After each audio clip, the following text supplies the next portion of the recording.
Okay. Good morning, everyone. My name is Mary Annis, and I'm the Outreach Coordinator for Seniors NL.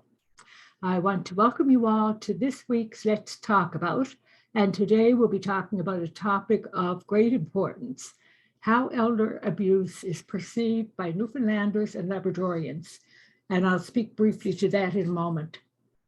Before I introduce today's presenters, I'd like to cover a few brief housekeeping terms with you. I'm going to pull up my slides here.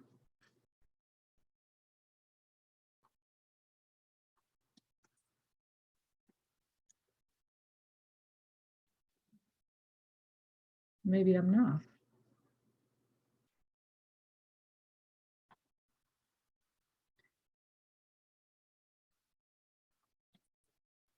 No, I'm not going to do that. Sorry about that, everyone.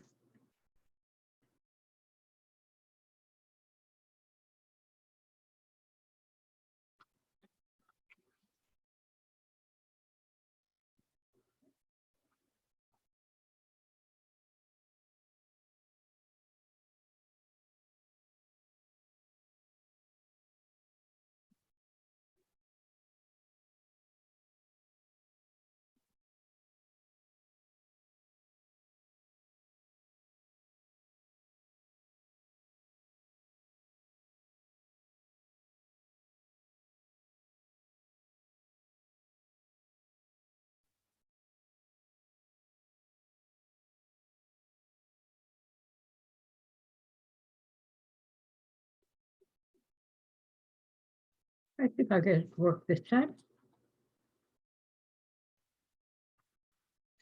It's funny, you know, we try everything out before we start, and then more often than not, there's some technical problem along the way.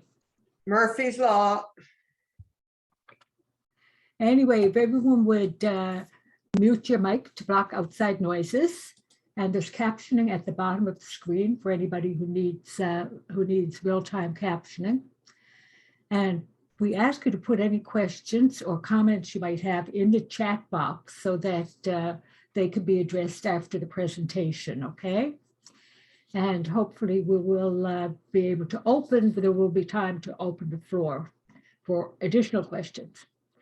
And as you know, the session is being recorded. And one thing I always ask people, if you have any ideas of a presentation topic that you'd like us to look into, please let me know. We'd be happy to try to accommodate everybody. Now I'm going to ask Barb to do the land acknowledgement before we begin. Barb, your mic is... Thank you. We respectfully acknowledge the land on which we gather as the ancestral homelands of the Beothuk, whose culture has now been erased forever. We also acknowledge the island of Ukta-Humbuk as the unceded traditional territory of the Beothuk and the Mi'kmaq. And we acknowledge Labrador as the traditional and ancestral homelands of the Innu of Nitassinet and the Inuit of Nunatsiavut and the Inuit of Nunatuavut. We recognize all First Peoples who were here before us, those who live with us now, and the 7 generations to come. As First Peoples have done since time immemorial, we strive to be responsible stewards of the land and to respect the cultures, ceremonies, and traditions of all who call it home. As we open our hearts and minds to the past, we commit ourselves to working in a spirit of truth and reconciliation to make a better future for all. Thank you, Barb. Welcome. June is the month that we celebrate all things senior. Whatever your age and wherever your interests lie, there are no shortage of ways for seniors to honor and celebrate who we are and all that we have contributed to our families and our communities. June 15th is World Elder Abuse Awareness Day, designated by the United Nations as a time to build more awareness around the prevalence of elder abuse in our society. It is a day to provide an opportunity for communities around the world to promote a better understanding of abuse and neglect of older persons by raising awareness of the cultural, social, and demographic processes affecting elder abuse and neglect. So please stay tuned this month for our senior series on elder abuse, which starts with today's presentation. And this month's series is brought to you by the Newfoundland and Labrador Network for the Prevention of Elder Abuse, which is a vital part of Seniors NL. During registration, we asked people two things, okay, to respond to two questions. There were 47 responses received.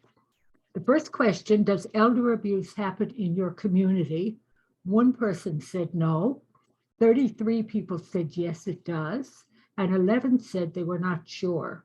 Now, I was pleasantly surprised, actually, to know that 33 of you said that elder abuse does happen in their communities. On numerous occasions before COVID, when Seniors NL traveled around the province doing presentations on elder abuse, we asked that same question on a survey we had participants respond to. At that time, by far, the majority of respondents denied the occurrence of elder abuse in their communities. And your responses to this question today tells me that more people are becoming aware of the existence of elder abuse in Newfoundland and communities across Newfoundland and Labrador. The second question we asked was, do you know how to report elder abuse? And again, we had 47 responses. 8 said they do not know how to report elder abuse. 29 said they do know, and 10 said they're not sure. It is believed that only 1 in 5 cases of maltreatment against older adults is reported to the appropriate authorities. And the obvious questions to ask is why? Today, we are going to find out what people involved in a recent research study had to say about recognizing the symptoms of elder abuse, their knowledge of laws respecting the reporting of elder abuse, and the perceptions regarding that reporting. And I am pleased now to present today's special guest. Kelly Warren is an associate professor in the psychology program at Grenfell Campus, Memorial University of Newfoundland, with research interests in the intersection between psychology and law. Recognizing the problems that exist for children and those aged 65 plus who witness or experience crimes, Kelly's work is dedicated to learning why individuals of these ages struggle remembering their experiences, why they are hesitant to report negative experiences, and to develop procedures that can help child and older adult witnesses and victims testify. With Kelly, we have Marissa Taylor, and Marissa is originally from Tippins, and she's now living in St. John's. She just completed her psychology honors degree from Grenfell Campus at Memorial University and is in the process of pursuing future schooling around mental health and addictions. Marissa is currently the outreach coordinator for Violence Prevention-Avalon East, and she loves getting opportunities to share information and make a difference along the way.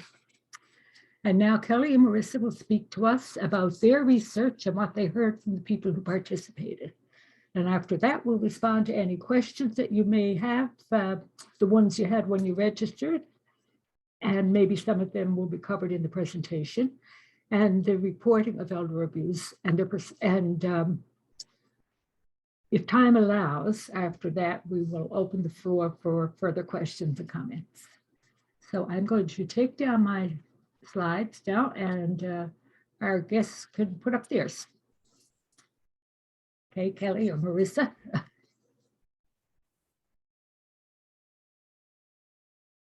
Okay, good morning. So can you see those slides right now? Are we good? Perfect. Perfect. Okay. So good morning, everybody. As Mary said, my name is Kelly Warren, and I'm an instructor in psychology program here at Grenfell Campus. And for the past 3 or 4 years now, I've been doing projects looking at this issue that we have with the underreporting of elder abuse. So my training actually is as a child psychologist, but one of the things that we're beginning to see is that the underreporting issues that we find common with children, we're similarly seeing with older adults. And so we're trying to determine if there's some parallels essentially there, and what we can do to learn not just about underreporting in general, but perhaps to be able to use some of the things that we've learned through the years with reporting of child abuse to help us with the reporting of elder abuse. And so the title that you see here is actually a little bit of a disguise in some ways, in that this is the title that I usually use when I'm sending surveys out or doing projects with the community or with university students.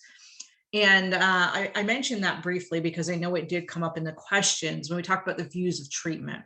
If I come out when I'm doing a study and I say that I'm looking at research having to do with elder abuse or having to do with the mistreatment of older adults, then automatically what happens is that we sort of put our blinders on or our blinkers on, where, we know that this is an issue, and we may behave in the way that people expect us to behave instead of the way that we would normally behave, so that, yeah, elder abuse is definitely happening, or yeah, I definitely know how to do this, or I definitely know that this behavior is in fact correct. And so what we try to do when we present these titles is that we are trying to have people's honest responses to the questions that we're presenting without really giving them exactly what we want to know, so that, as I say, we get what they would want to give us or what they would naturally give us, instead of the answer that they think that I want to hear. And so really, what I should be saying, or the title that we would want to use in many ways, that sort of encompasses the work that I do, is exploring why older adults actually fail to disclose maltreatment. And so looking at this whole notion of why older adults fail to disclose maltreatment, this is an area where we have very little research. Somebody was joking beforehand about presenting statistics, and the statistics don't exactly exist. And that is in fact the case. Much of what we're going to talk about, there aren't really a lot of statistics out there. We don't really have a lot of knowledge about these topic matters. And so when I first began talking or looking at this idea, that was one of the things that stood out. We know so little that really you can almost do a project on anything, because we're desperate really for information about just how much elder abuse is happening, why people are not reporting, what types of elder abuse are happening, who the perpetrators are, who we should expect to do the reporting, and so on. And so really what that left me with was, where exactly do I begin in exploring this topic? And so the first question that I asked myself is, who exactly should we consider when we talk about this idea of who should report, or why is it that people do not report elder abuse? And if you look to research that does currently exist, most people focus on healthcare professionals.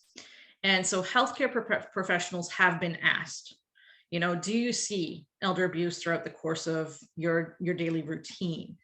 Do you know how to report elder abuse? What do older adults tell you about elder abuse? And of course, the reality is, particularly when we think of the different types of elder abuse, that healthcare professionals may not be the first people who should be reporting this abuse, or they may not be the first people who can actually report this abuse.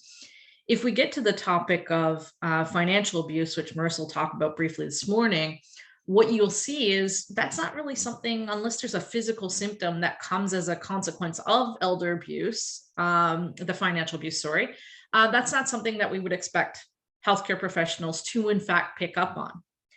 And so what I wanted to do was start with a broader approach, so that we sort of, have a starting base of, okay, we know all of the opinions of these different groups of people now, and how can we combine the information that we learn from these different groups of people to start answering these questions about elder abuse. So we've been doing work with the general public. The study we're going to talk about this morning actually works with the general public. We began talking to older adults to get their perception on abuse. We've done work with police to sort of see what their opinions are and what they see through the course of their daily activities when it comes to elder abuse. And actually through some suggestions that came up through meetings with Seniors NL, I've started to look at some of the other groups to whom these older adults might confide. So to date, what we've done, we've actually finished a project looking at public perceptions of how older people are treated. So do people actually pick up on the symptoms of elder abuse? What exactly do they think of elder abuse and so on? And we've completed this project looking at police perspectives. So how police interview older adults, some of the problems that they run into and so on, which some of you may have seen me present both of these projects in the past. But what we're currently doing, and I bring this up, this first one at least, as Mary mentioned earlier, these presentations that they used to do, being able to go out into the community pre-COVID, because this is one of the issues that we're coming across right now with research during COVID, is that it's very difficult to actually reach anybody. It's almost impossible to reach older adults. And so our plan initially, when I had been talking to Seniors NL about this project, was to have you help with the data collection for this project. And instead, we've had to rely on online surveys, which are not necessarily ideal for many reasons. But this project, we're actually hoping to finish up this summer.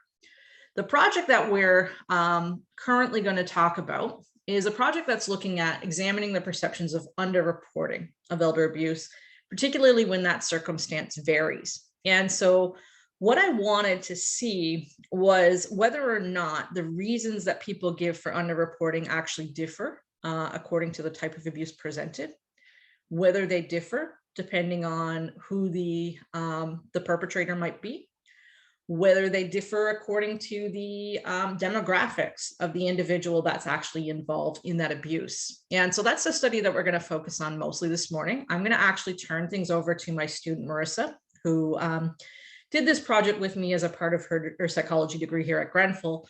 Marissa's going to talk about the study, and then I'm going to come back on and I'm going to point out some of the key things that I think are issues that we're starting to see some patterns or similarities in, and to make some suggestions with respect to some of the things that I think need to be done at this point. But I'm also looking for suggestions from you for what you think we can do to actually resolve some of these issues, and also where you think we might be missing out right now when we're doing these projects, so that when I start planning future projects, we can actually begin to include again some of those ideas that you have. So I'll leave it there and I'll turn it over to Marissa, and then, as I say, I'll come back.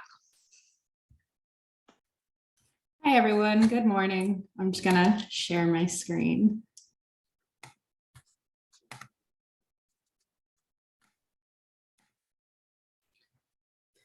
So as Kelly said, I just completed my honors thesis under her to do this views on the treatment of older adults. And as Mary said, I now work with Violence Prevention as their outreach coordinator. So I'm just going to talk a little bit about some of the research that I found before getting into my study. And then I'm going to talk a little bit about my study itself. So elder abuse is defined as any action or lack of action by someone in a position of trust that harms the health or the well-being of an older person. So 1 in 40 older adults have been impacted by elder abuse. But it seems that elder abuse often goes unnoticed. It can actually have a devastating impact on older adults throughout all parts of their lives. And a lot of older adults reported feeling stuck and feeling like they no longer had control over their life. But despite the high amount of cases, only 2% are actually reported. And in another study that I looked at that had 7,871 cases that were reported, only 17% actually resulted in charges being laid. So places like Canada and the United States have laws put in place for healthcare workers and social workers to report the abuse. So physicians have been found to be important in reporting elder abuse, and this can be done with an in-depth screening, which doesn't seem to happen all the time in emergency departments. But like Kelly said, many forms of abuse cannot be seen by simply looking at the older adult. So older adults who have been abused are twice as likely to find themselves in the emergency department. So a lot of physicians lack the proper training to detect abuse and report, and they may not know the signs or they may not know who to consult with.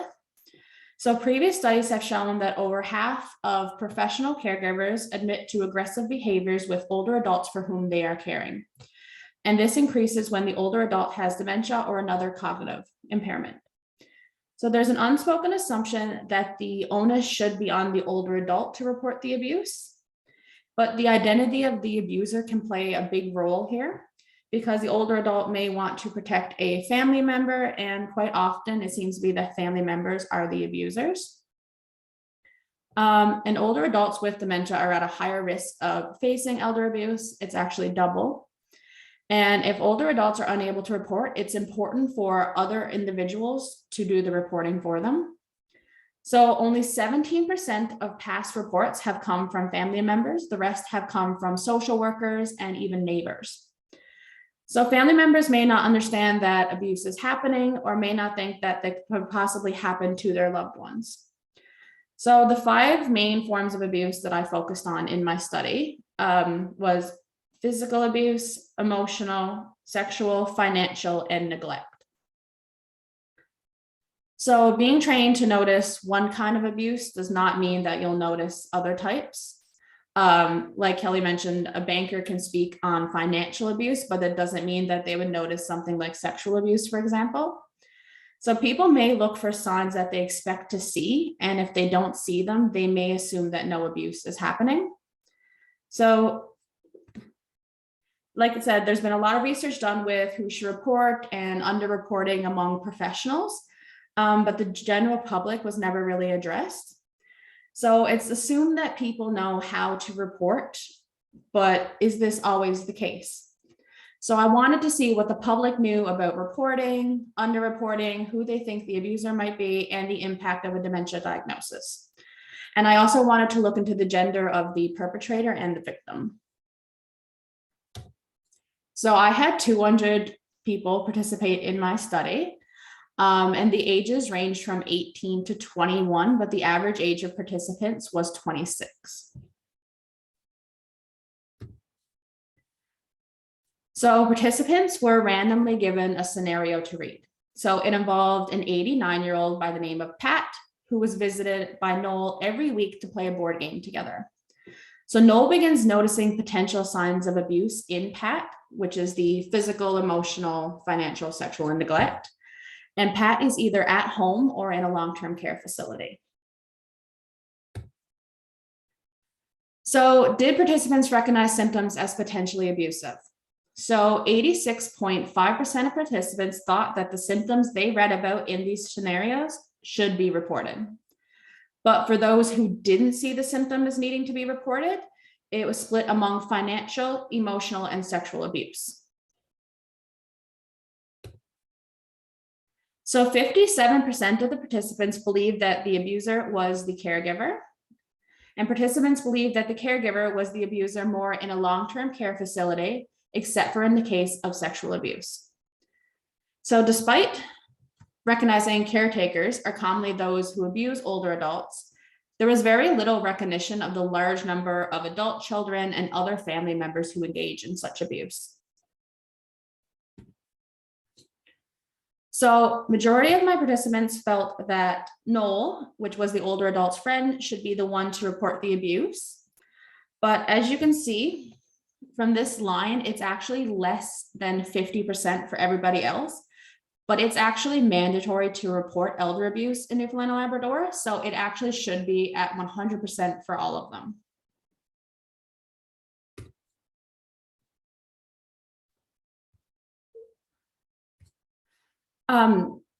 Participants were more likely to think that Noel and the caregiver should report in a care facility, but believed that Pat's family and spouse should report more at home. There was a low amount of expected reporting regardless. However, past research has shown that experts are the group more likely to report, but this doesn't seem to be recognized by participants. So, as you can see, there weren't a lot of reasons given for physician and banker, which was the expert, but participants also didn't recognize them for reporting the abuse. But in the opposite case, participants thought that Noel, the older adult's friend, should report it, but also gave a lot of reasons of why Noel may not choose to report it.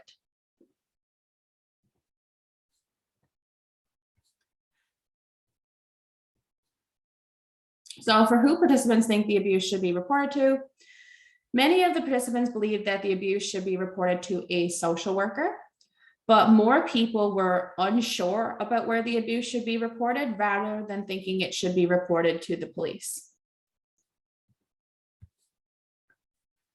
So when a dementia diagnosis was mentioned, 51% of participants believed that Pat having dementia could be a possibility. So when given the diagnosis, 42% of participants felt that it was more important to report the abuse, but 3% actually felt that it was less important to report the abuse with a dementia diagnosis. So in the table here, I did a comparison of those who didn't think that dementia was a possibility when reading the scenario, and I wanted to see who they thought should report before and after the diagnosis was given. So these participants thought it was more important for everyone to report except for Pat, but there's still a lot of people who thought that Pat should report the abuse even with the diagnosis. But the biggest jump was actually with expert, which actually increased by 40%. So 69% of participants knew that it was mandatory to report elder abuse, but only 16% of these individuals actually knew how to report the elder abuse.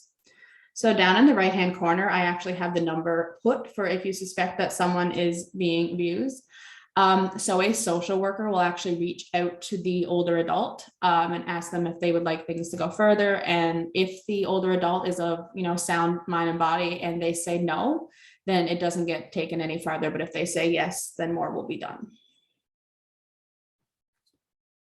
So 72% of my participants believe that the older adult experiencing the abuse was male, and 50.4% believe that the abuser was female. So participants saw the older adult as being male with a female abuser, mostly in a long-term care facility and in the case of neglect. So just as a takeaway that I had from doing this study is that there could have been a problem with the names that I used. Pat and Noel may have been more gender neutral names a few generations ago, but now it pertains more to a male or a female name. If people believe that a bunch of different people should report, we may get a bystander effect, which means that if one person thinks that someone will report, but then they think that someone else is going to report, no reporting actually gets done. So there's little knowledge about who should report and to whom, and a need to try to determine how to overcome the reasons for underreporting, which can be really hard. Like some of the reasons for underreporting was, worrying about what's going to happen to the older adult. And that is personal reasons. So that is going to be really hard to try and overcome. But when it comes to physicians not knowing where to report, that just means having some more training put in place. And there's a new version of the Adult Protection Act coming out soon.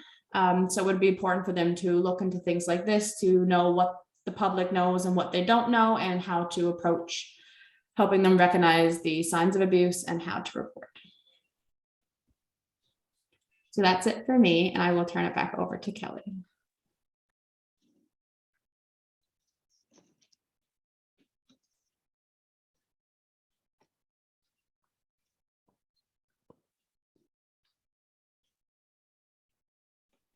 Okay, thank you, Marissa. So for some reason, my presentation went back to the first slide here. So just give me a second and I will come and take a look at this project.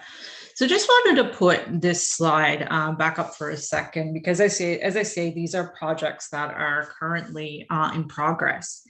And so one of the things that you may have noted when Marissa was talking about her data here is that we have a very young population. I'm located at the university here in Corner Brook.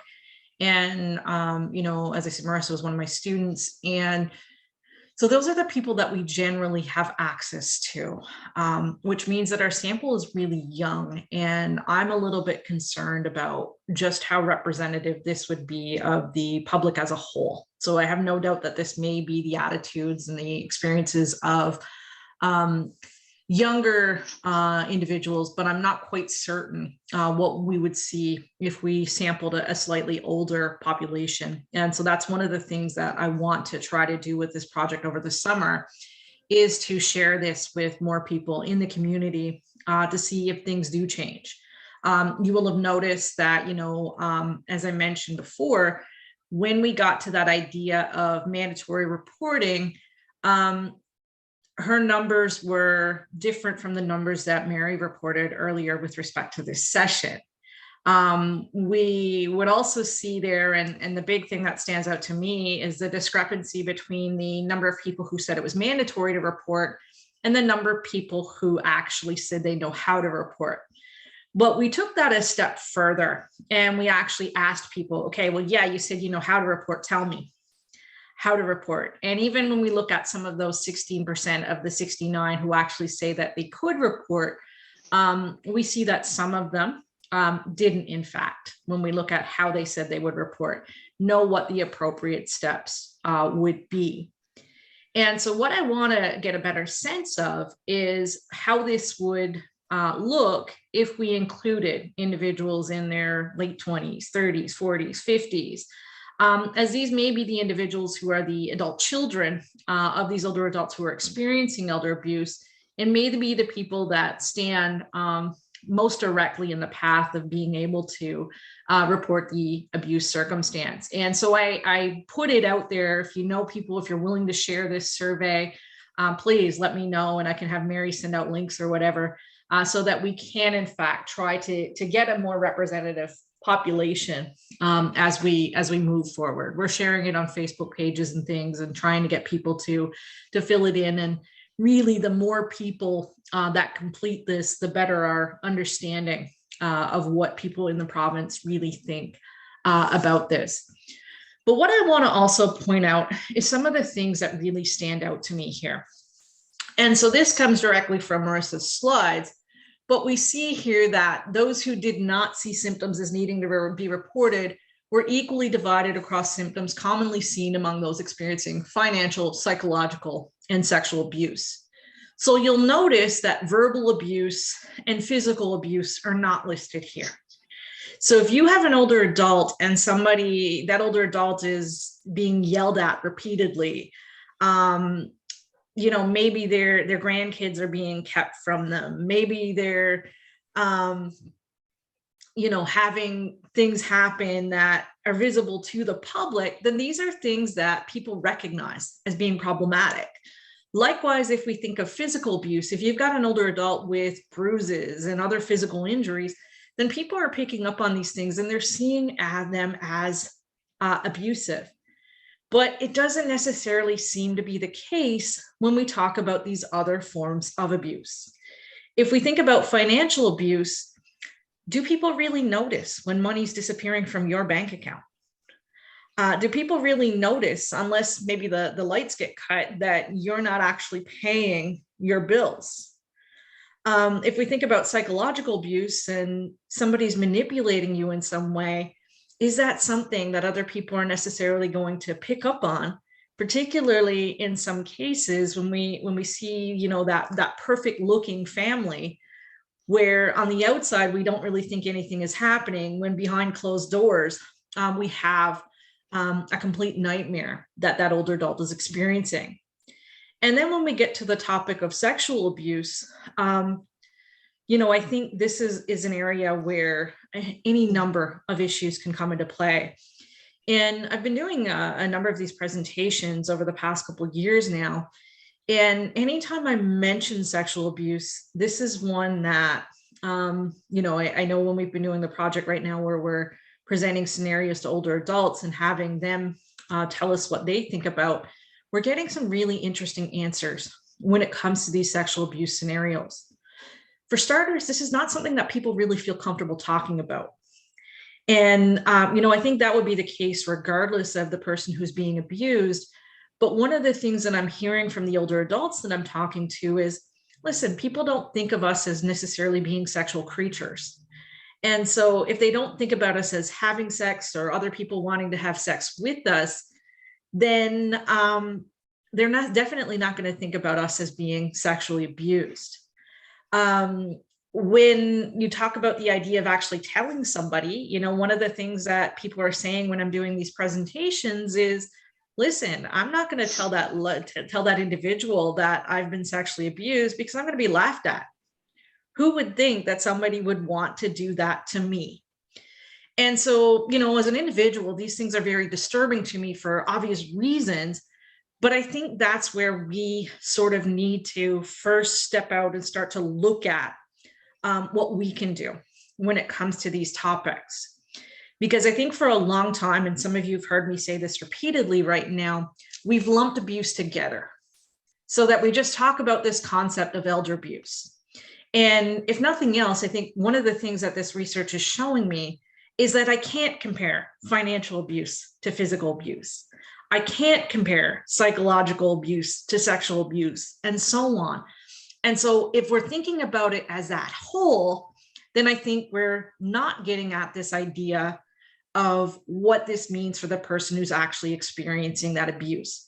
It may come to the point that we can combine some of these ideas, but I think at least at the outset now, if we're going to start to try and increase reporting, then we need to do things with respect to education. So teaching people, how exactly do I recognize the signs of financial abuse? What should I see that would point out to me that somebody who maybe is my next door neighbor or maybe is my parent and so on is actually experiencing financial abuse? Bringing up the topic of sexual abuse. And, I think, again, sexual abuse is one of those that may be a little bit more difficult because nobody wants to think about, and I don't think this changes across age, nobody wants to think about parents having sex. And so if you think that your parents are, maybe experiencing some symptom that could be indicative of sexual abuse, is it that they're being abused, or is it that they're in a relationship with someone that they haven't told you about up to this point? And so we need to be able to have some comfort in actually talking about these topics, but also we need to be able to learn how to recognize what would be typical sexual behavior versus signs that are actually indicative of sexual abuse. And so these three, the financial, the psychological, the sexual, I think we need to start developing some more opportunities or some more education around. Marissa put up a couple of figures there that were very busy.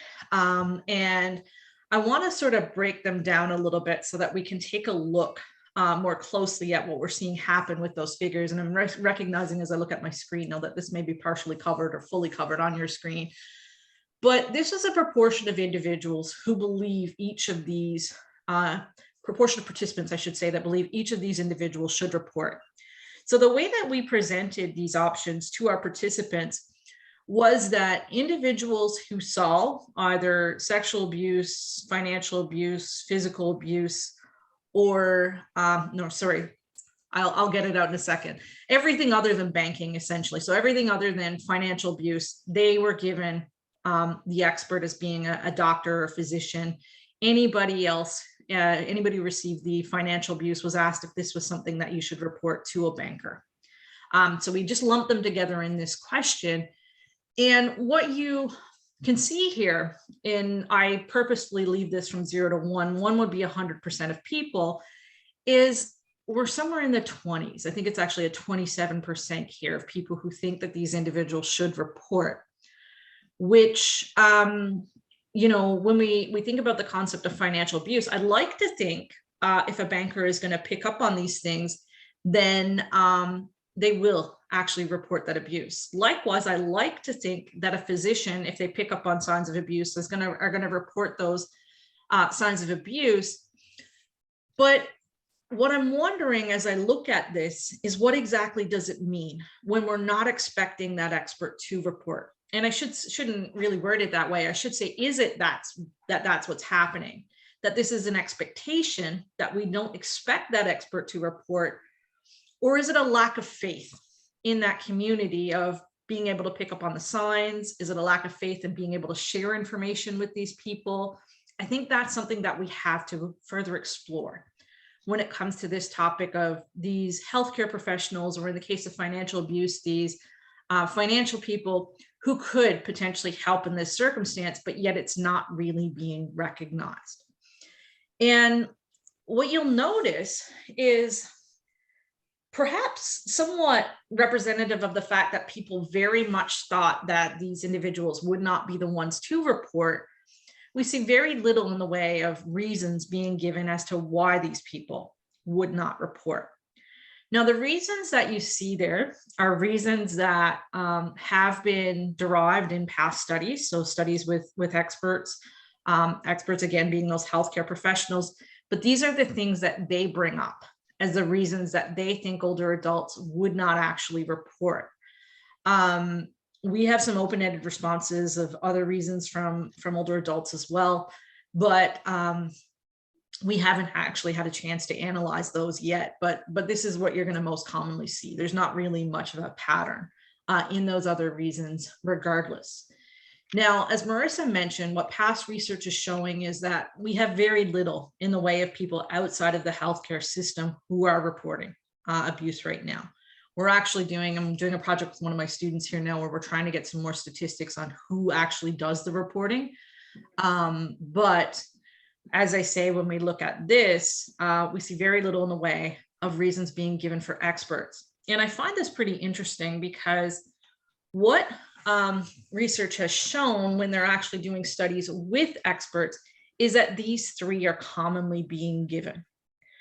They worry that maybe they've messed up and that older adult isn't actually being abused. So, all of a sudden that could come in the way of if the older adult is not actually being abused, what does that mean for me as a professional? They worry that that individual is going to lose trust in them because, hey, if that individual loses trust in them, hey, if I'm a banker, I can lose business. If I'm a doctor, I'm going to lose a patient. I may lose a patient, but also I may have somebody who needs healthcare help who isn't going to actually come see me anymore because they no longer trust in their ability to actually talk to me. And we hear a lot about a lack of knowledge of reporting. And so when I see these three things coming out in the literature, as I say, they don't come out here, but I think that, again, what may be happening is that we basically put too much faith in the knowledge of these experts when it comes to their knowledge about elder abuse. So not too much faith in them about their job or anything like that, but too much faith in the expectation that they would have this awareness. And so it may be the case then that that older adult who's being abused thinks, maybe it's not abuse because my doctor didn't notice. Maybe it's nothing's wrong with my grandchildren taking money from my bank account or whatever because my banker hasn't really commented on that.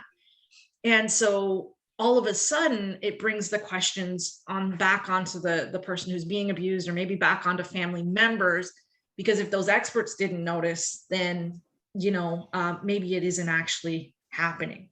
And so that could be problematic. But, it came up here again in the questions right now of, are there courses or recommendations for how primary care can help spot elder abuse and how to best approach the topic with family members or patients? And so much as we're seeing in the research, it's again coming out in the questions that all of you are asking today, which begs the question of where are these education courses? Now, we have read, Marissa can verify this, we've read about some in the literature. There are, I think certificate programs that you could actually do, but I'm not aware of any in this province. Now, Mary can correct me on that if she's aware of anything, but I'm not aware of any in this province right now that people can take. But again, I think that that's somewhere that we can help. We could potentially develop programs that get around this idea of how to spot some symptoms of elder abuse, and work with not just older adults and their families, but also work with these healthcare professionals or these experts so that they are actually picking up on these symptoms. And this is something I'm definitely open to if people want to talk about it. And I believe as well, this may be something that the Aging Research Center of the province could potentially help with. If we go and we look to the family, what I've done here is I've basically looked at the family as being a family member in general, but also the spouse of the victim. And so again, we're seeing not really a lot in the way of reporting. Should these individuals report? And so again, you know, I think this is something that needs further exploration. Is it that people don't think these people would report because they think they may be the perpetrators? Or is it that they think that other people should really come into play here when it comes to reporting, and that this shouldn't come on the family?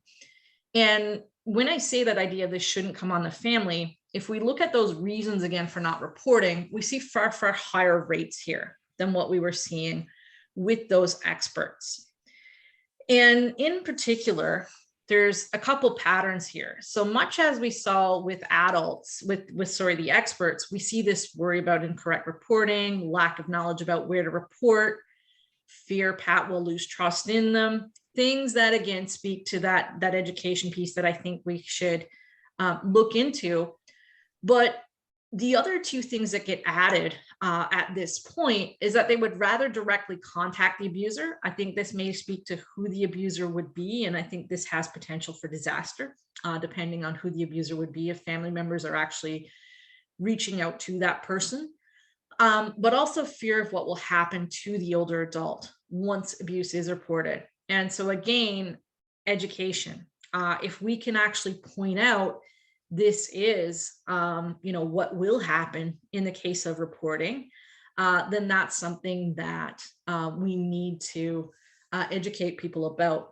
But also, this may be somewhat of a legitimate fear in some cases. You know, it may be the case that the appropriate actions cannot be taken for various reasons with respect to that older adult. So that, for example, maybe they're being abused by an adult child and nothing can be done to remove them from the home, or to remove the adult child from that home, so that they are removed from that abusive situation and it's not continuing to happen.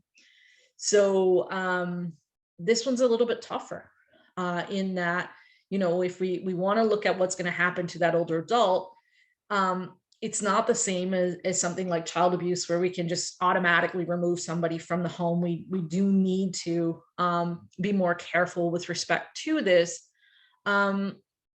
This one's going to require some more research and some more ideas of how possibly we can get around that idea of what would happen to the older adult. Moving on then, if we look at close contacts, so I put in here the caregiver and the friend who, people thought should report. With respect to the friend who people thought should report, I believe one of the key things here is that this is the person who recognized the symptoms. And so it may be the case that people believe that anybody who actually sees these symptoms should report.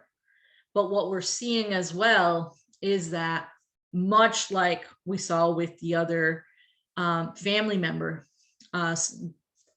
figure, we're seeing here this pattern of just a complete lack of knowledge of what to do when people are being placed into this circumstance. We're seeing less in the way of directly contacting the abuser here. In the case of the caregiver, the reasons you'll notice are lower. And again, if we, and I sort of wish I had done this and put the caregiver on the slide with the other experts, it may be the case that people are thinking if you're working with an older adult, then you should know some of this information because, hey, there should be these magic courses out there that teach us how to approach these concepts, when in actuality, it's not really that clear cut.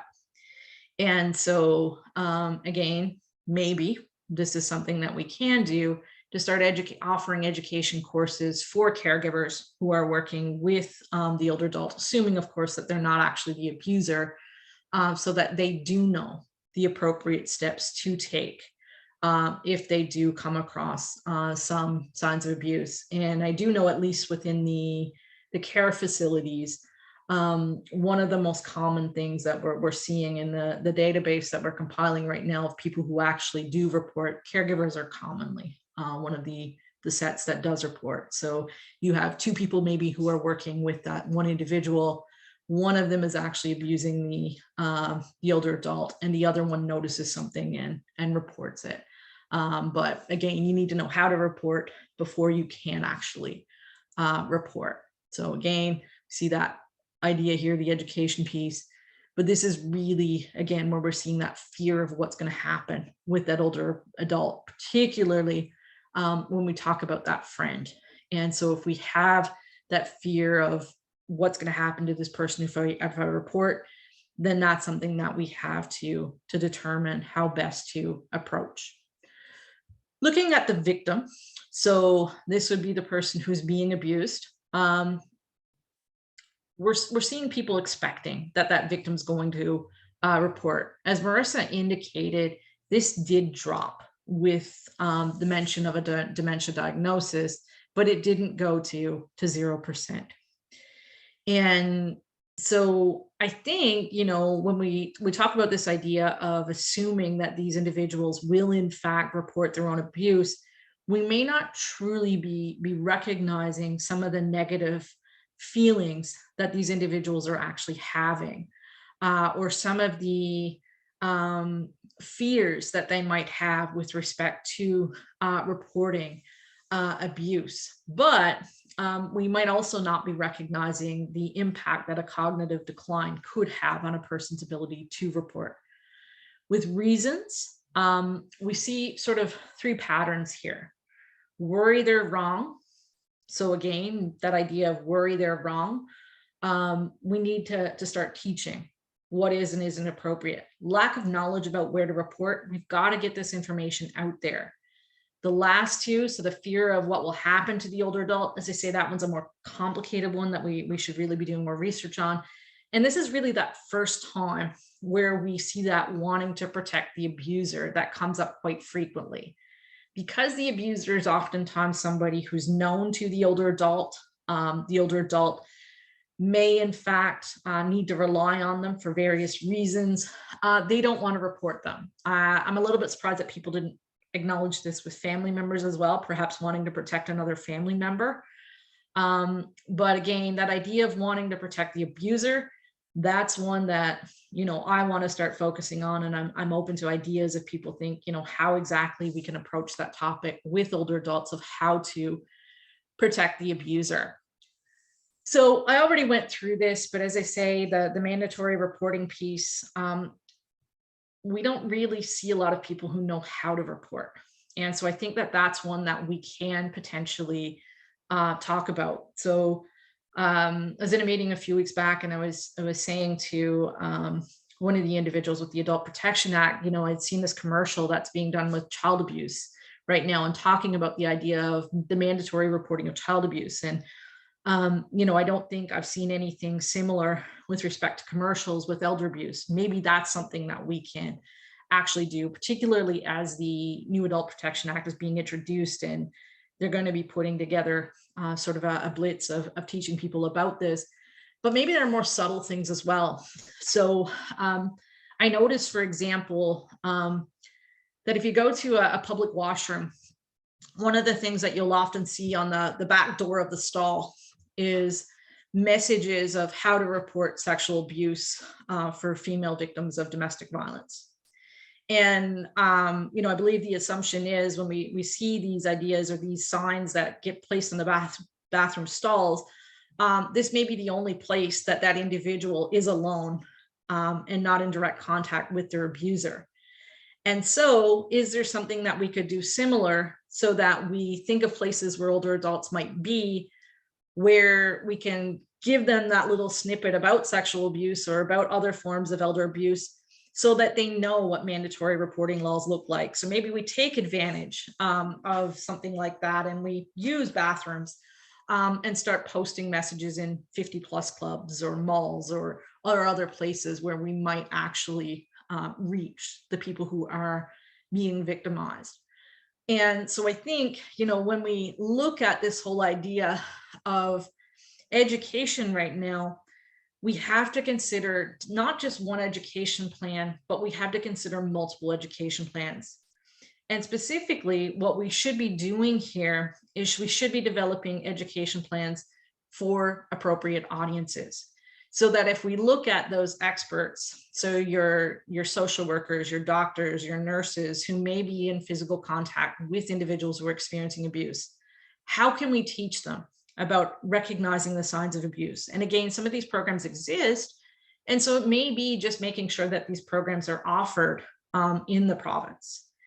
If we think about, you know, your members of your general public who will make up your family members, your friends and so on of the people who are being abused, what kind of public publicity campaign can we put together to actually teach those individuals about how to recognize elder abuse, how to report elder abuse, but also then plans to reach those older adults where, as I say, it may not be a situation where they can easily access this information on their own for various reasons, but we offer it in a way that allows them to subtly get that information and later to be able to report.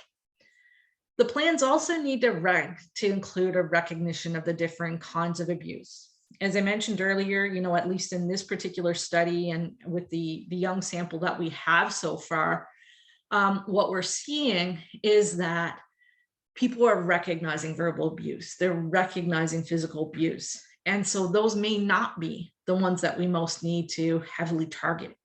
Instead, we may need to target things like neglect, things like psychological abuse, things like sexual abuse, financial abuse, so that people actually learn more about that information.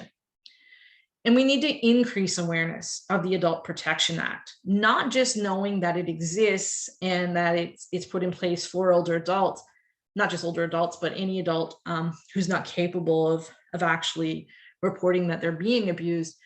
But also we need to increase knowledge of how to report. So it's one thing to say, and you know, I would argue the same could be said for child abuse. We know that it's mandatory to report child abuse, but would you know how to report if you had to report? And so in the case then of the Adult Protection Act, much the same with respect to elder abuse, knowing that you have to report doesn't necessarily mean that you know how to report. And where we have to really come into this with respect to education is to teach people how to report. I do want to point out that, you know, as I said before, I think that one of the key things when we look at how to attempt to resolve this issue, maybe not fully resolve this issue, but to at least lower it to some extent, is to talk to the people that matter in these circumstances. And, you know, as we talked about throughout the session this morning, we're seeing a lot of work with healthcare professionals. We're not really seeing a lot with the general public, but perhaps even more importantly, from my perspective, is we're not really seeing a lot of work with older adults. And I think that, you know, when we're talking to older adults, these are the people who may be able to tell us, who likely can tell us that this is why I don't report. Here's what I know. Here's what I don't know. Here's what could help. Here's what might not help. And we can really go from there. So right now, as I was saying before, I did a session last year for another group, and people started saying, you know, don't just talk to healthcare workers. Don't just talk to police officers. Talk to some other individuals who older adults might actually report to. And so this summer, we're going to be doing interviews. Some of you have heard me talk about this before, and thank you for reaching out with suggestions. I'm still open to suggestions of who we can include. So we're going to include clergy members. We're going to include volunteers on helplines, people working with or volunteering with 50+ clubs. But I'm looking for other individuals to whom older adults might confide.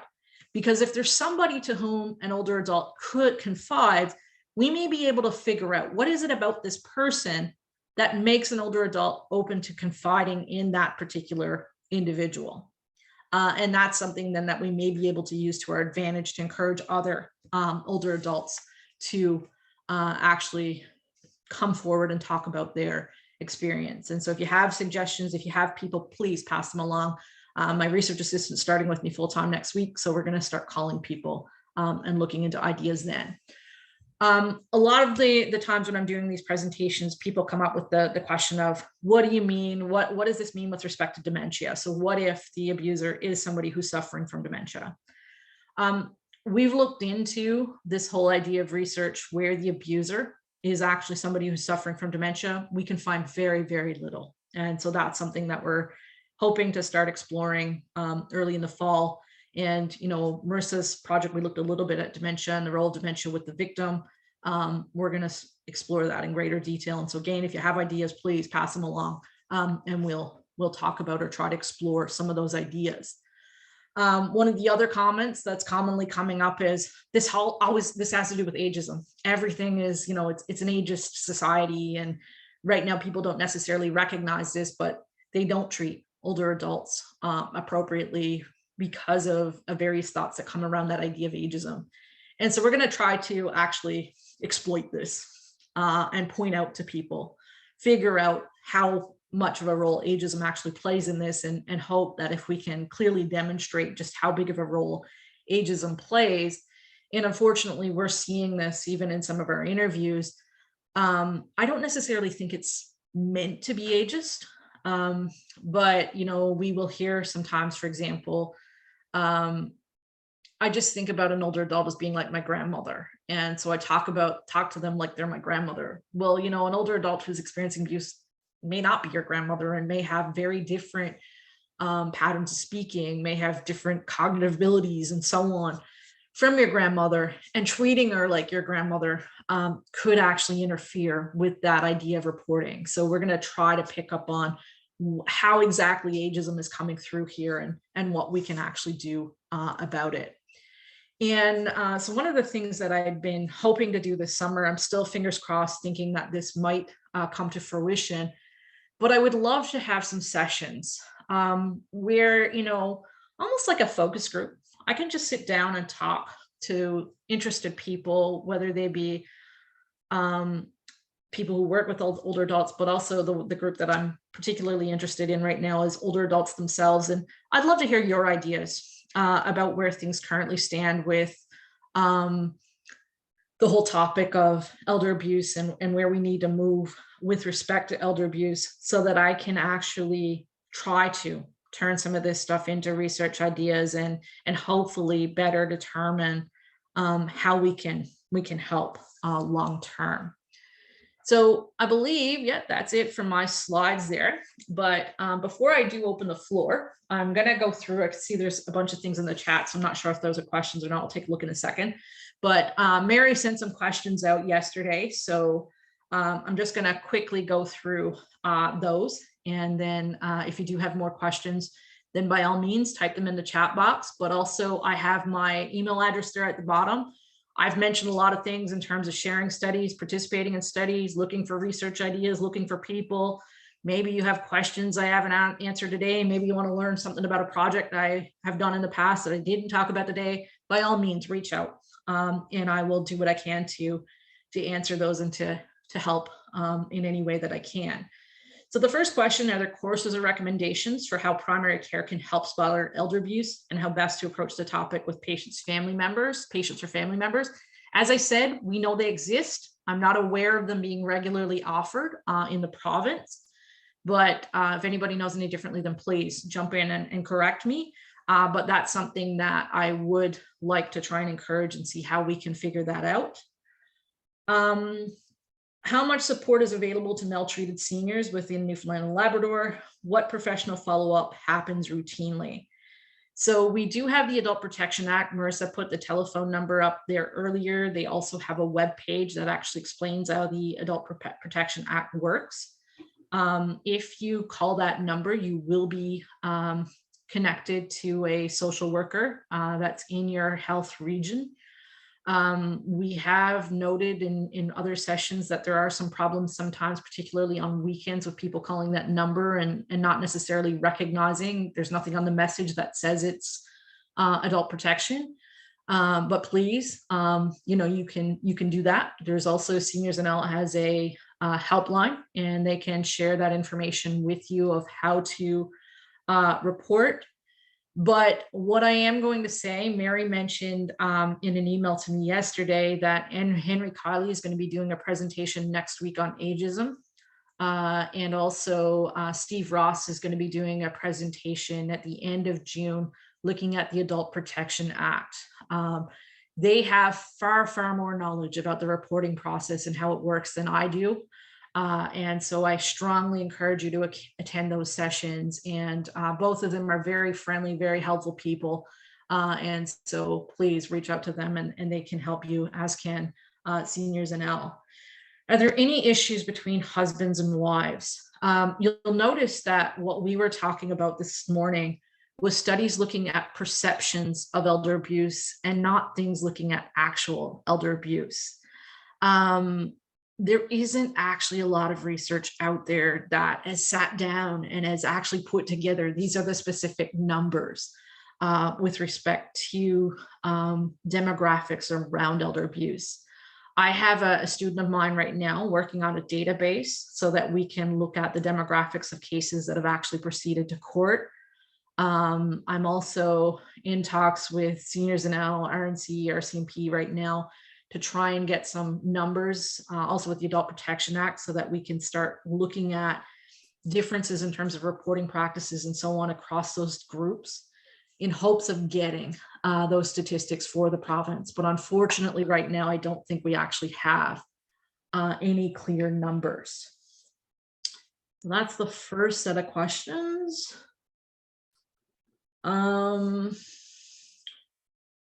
Did that.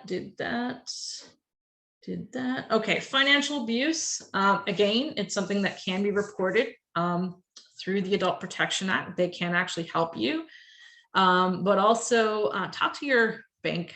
Bankers can be particularly helpful when it comes to picking up on abuse and also working with you to try and come up with a solution. So if you expect it, then by all means, please talk to your banker. Yeah, and I think that's definitely the case there, Noreen, and Marissa mentioned the bystander effect earlier. That's what we think happens. It's the same thing as, when you're seeing an accident or whatever. A lot of times right now, unfortunately, people say, okay, the next person's going to stop, the next person's going to stop, and then eventually nobody stops. And that is the case, I think, with a lot of cases of elder abuse. And yeah, it's the caregiver. I think, I keep saying this to people all the time right now. It seems like nobody wants to work today. And so, we don't have people who are trained. We don't have people who have the right qualifications. We have things, a lot of things happening behind closed doors that nobody really knows about, in terms of, I'll get so-and-so to look after my family member because it's cheaper or whatever.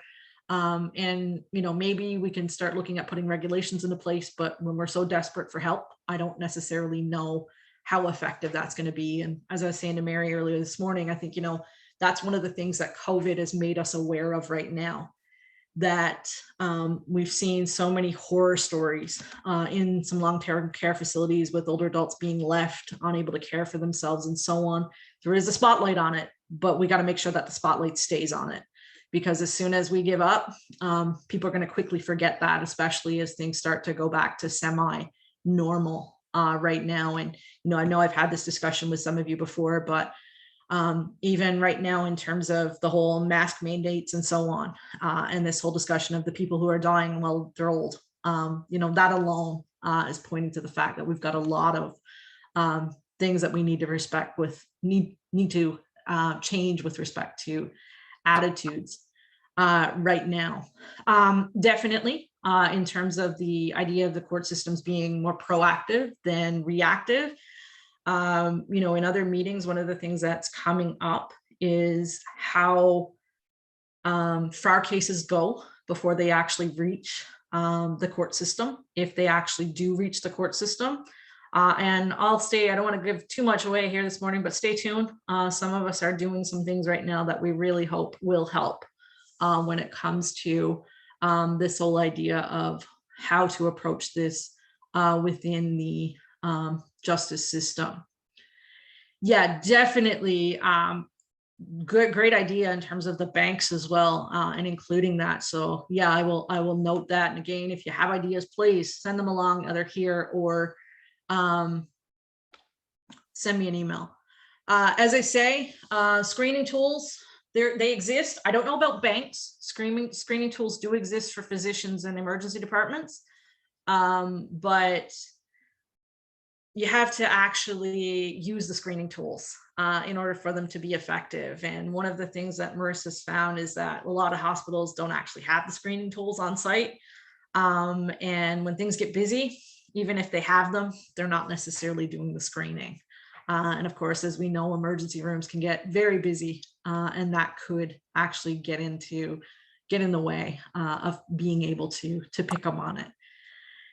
Yeah, and that is one that is commonly coming up, the question here about protecting the family and the honor of the family and so on.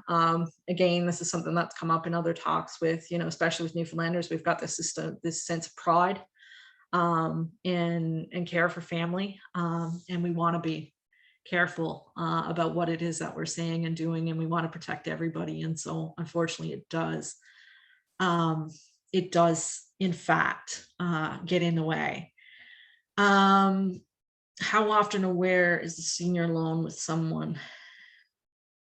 Again, so in terms of that idea of the senior actually being the one to do the reporting, we don't have those statistics, and I'm not aware of any statistics. So again, that's one of the things that we're trying to do right now, is to look at screening tools that these different organizations use.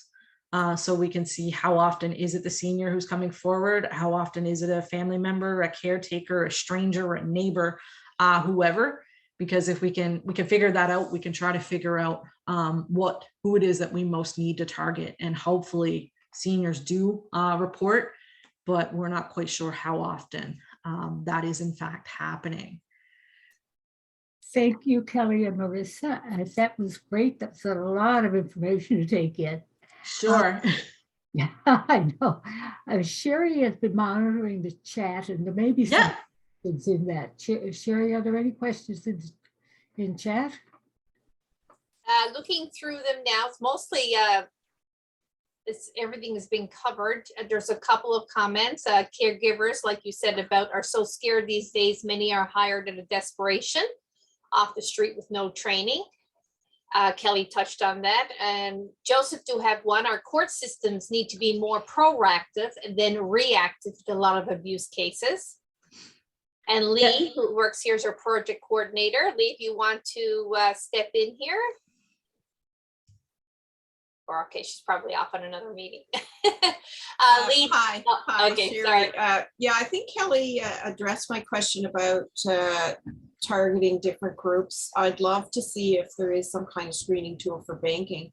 But the healthcare and the emergency department, really good points, Kelly. I think it's one thing to have a screening tool, but it's another to get people to use it. I used to work a little bit with stroke care, and even to get stroke screening with healthcare providers was really challenging. One of the groups that we targeted there actually were paramedics, and I think that might be another group that could be a little, we'll just engage them and see where they are, and if they feel they are responsible for reporting. But love this session. Really a lot of information, really thought-provoking. Thank you so much. You're welcome. So I think, Mary, I didn't realize somebody was monitoring. So that's what I was doing, was scrolling down through the chat there and trying to pick up on things. I don't know if I've missed any right now, or if I think I'm down to 10:35, so I'm getting down through them. But if I did miss one now, just let me know. There is one from Joseph. He's saying, one situation I encountered as a security guard in a hospital is a lack of proper training of staff, particularly young staff members. Yeah, and I think that's, the point that I most want to hammer home is I really do think that this education is lacking right across the board, no matter where we look right now. And unfortunately, when we look at the hospital setting in particular, I think that that's a group where pretty much everybody who walks in that building almost should have training of some sort, because they're going to come across different things. And I'm not quite sure how little of that is actually happening. I have a guess that very little is happening. But I think it's something that we could potentially try to rectify. And Susan do say that the community she works with, older adults, they work with our Open to focus group participants. Excellent. That would be fantastic. And Sherry, just to point out to everyone that the information about the Adult Protection Act, phone numbers, links have been included in the chat as well. Yes. I think that's it. Kelly and Marissa, that was great. Thank you so much. It was kind of last minute pulling Kelly into this morning, so I'm really glad she said yes. Anyway, we will be sending out the connection, the link to the YouTube recording. And Kelly and Marissa, are you going to be able to share your slides with us? Can I send the slides out? Sure, that's no problem. Yep. Well, maybe what you can do is send them to me right away before you leave. I will. Oh, wow. Well, thanks so much, everybody. That was absolutely great. And I just have a few things here somewhere. Anybody needs a certificate? Of course, that you've said that you did. And Barbara's going to be sending them out as quickly as she can, hopefully today. We also have an opportunity, if anyone is interested in joining the Newfoundland Labrador Network for the Prevention of Elder Abuse, they can just get in touch with me at the email below or phone the front desk, and we will give you more information and a membership form. There's no charge, of course. And through Seniors NL website, mail lists, serve webinars and other events, the Newfoundland Labrador Network for the Prevention of Elder Abuse helps to connect those working to address and end elder abuse and support collaborative solutions to the issue. We also have what we're calling the Friends of Seniors NL, and anyone who is interested in being a friend, by all means, let me know again.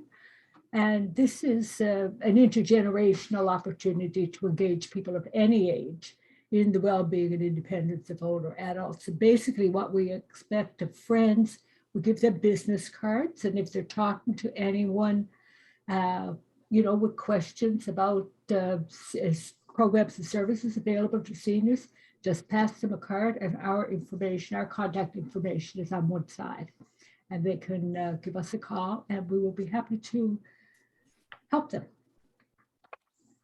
And as Kelly mentioned, coming up next on Let's Talk About, we're going to have ageism, and that will be Wednesday, June 15th, not Tuesday, it's Wednesday, which is World Elder Abuse Awareness Day. And Henry Cotty, the Director of Adult Protection with the Department of Children, Seniors, and Social Development, will be our speaker. So be on the lookout for an invitation to that, as well as other sessions that we're going to have this month. On that note, I will close, and thanks again for participating, everyone. It was great to see you. Bye.